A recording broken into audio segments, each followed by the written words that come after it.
So imagine this for a second. You're sitting on a massive fortune, but it's all on paper. Your assets, some of the most valuable in the world. The catch? You can't touch a single dollar of it for like 10, maybe even 12 years. It sounds crazy, right? Well, that's the central paradox of private equity. And today, we're going to pull back the curtain on the absolutely ingenious financial plumbing that's been built to solve this exact problem. All right, so here's our game plan. First, we're going to wrap our heads around the sheer scale of this locked-up wealth. It's mind-boggling.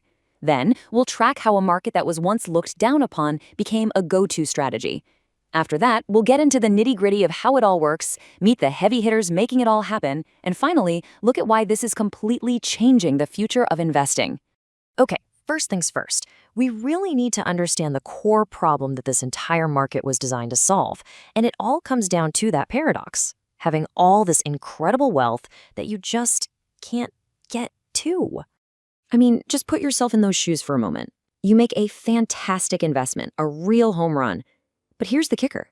You've basically locked your money in a vault and handed someone else the key for a decade. That money is tied up. You can't jump on a new opportunity. You can't cover an unexpected need. Nothing. For the big players in private equity, this isn't a hypothetical. It's their day-to-day reality.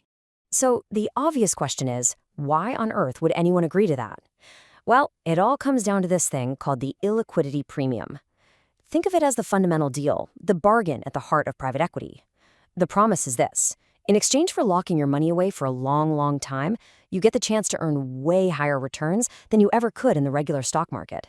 It's a trade-off. More risk, a lot more patience, but hopefully a much bigger reward. And when we talk about the scale here, it's staggering. We're not talking about a small niche market. We are talking about over $13 trillion. That's trillion with a T. All of that money is currently locked away in these private markets, so you can imagine, with that much capital just sitting there, the pressure to find some kind of release valve became absolutely immense.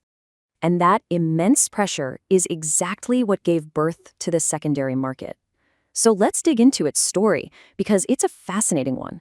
How this tiny, almost looked down upon corner of finance grew up to become a strategic powerhouse. You know, back in the day, if you were selling your private equity stake early, it was a bad look. It basically screamed desperation. We're talking the 90s, when sellers were forced into fire sales, maybe getting just 40 or 50 cents on the dollar.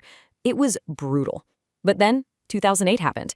The global financial crisis hit, and everyone was scrambling for cash, even the biggest, most stable institutions. Suddenly, the secondary market was the only game in town.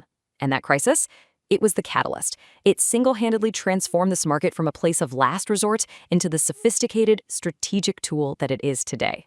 And this quote just nails it, right? It sums up the complete 180-degree turn this market has taken. Selling your stake early is no longer a sign of weakness. Now, it's a tactical maneuver. It's about being smart, actively managing your money, cashing in your wins, and freeing up capital for the next big thing. Okay, so we know why it exists, but how does an investor actually use this market to turn those paper gains into cold, hard cash? Well, it really boils down to two main ways to get a deal done. All right, so on one hand, you have the traditional path, which is called LP-led. LP stands for limited partner. That's basically the investor. So in this case, the investor sells their entire slice of a fund to someone else. Simple enough. But the real revolution, the thing that's totally changed the game, is the GP-led deal. GP is the general partner, the fund manager running the show. And here, the manager themselves kicks off the sale. But they're not selling the whole fund. Oh no. They're selling a specific star-performing company out of the fund. And the reason why is the polar opposite of the old way. They're doing it because they love the asset so much they don't want to let it go. So how do they do that? Well, they use this really clever tool called a continuation vehicle. And this is the key to the whole thing. See, normally a fund has a 10-year lifespan. And at the end, the manager has to sell everything, even their best companies. But with the continuation vehicle, instead of being forced to sell their crown jewel, the firm can create a brand new special purpose fund, buy the company from itself, and basically give it a whole new lease on life for another few years of growth. Let's break down how that actually works. It's pretty slick. Step 1. The private equity firm spots a winner, a rockstar company in one of their older funds that's nearing its expiration date. Step 2, they build that special continuation vehicle and they bring in a big secondary buyer to help set a fair price for the company.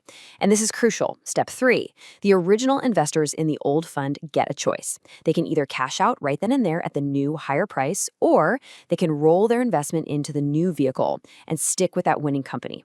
It's the best of both worlds, liquidity for anyone who needs it and a chance for more upside for anyone who wants to stay in. Okay, but wait a second. For any of this to actually work, you need someone on the other side of the trade, right? You need buyers with incredibly deep pockets. So who are these new gatekeepers pouring all the cash into the system? Well, meet the market markers. These are highly specialized teams, usually tucked inside the world's biggest financial firms. We're talking about the titans of this space: Blackstone's Strategic Partners Group, a firm called Ardian, Lexington Partners, Goldman Sachs's Vintage Funds.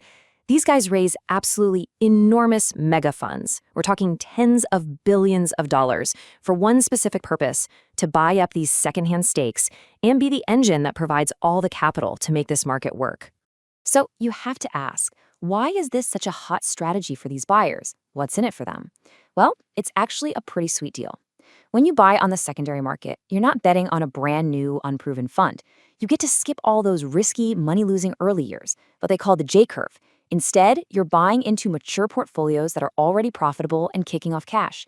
And since you're often investing in known, proven assets, your odds of a total wipeout are a whole lot lower. It's no wonder so many people consider it one of the smartest, best risk-adjusted ways to play in private equity. All right, let's zoom out for the big finish here. We've seen the problem, all that locked up cash. We've seen the solution, this booming secondary market. But what does this all mean? What are the massive long-term consequences of this market becoming so powerful?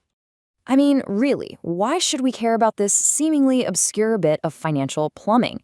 The reason is, this isn't just about shuffling money around anymore. It's starting to fundamentally change the very nature of how companies are owned and built. The ripple effects are huge. For one, this market creates a way to figure out what private companies are actually worth in real time, something that used to be a total black box. It's also blurring the lines between public and private markets, giving investors an escape hatch that isn't a massive IPO. But maybe the biggest change of all, it gives great companies the ability to stay private, basically forever. It's kicking off a whole new era that people are calling permanent private capital. When you boil it all down, it comes to this. The secondary market has solved what you could call private equity's original sin. That lack of liquidity, that 10 to 12-year lockup, it was always the biggest flaw in the whole model. And now there's a sophisticated, reliable, and massive workaround. And that leaves us with one last really big question to chew on. We're seeing this massive shift of wealth moving out of the public stock market and into private hands. So, is this the future of all long-term investment? A future where liquidity isn't just a basic feature of the market, but a premium product that you can buy whenever you need it?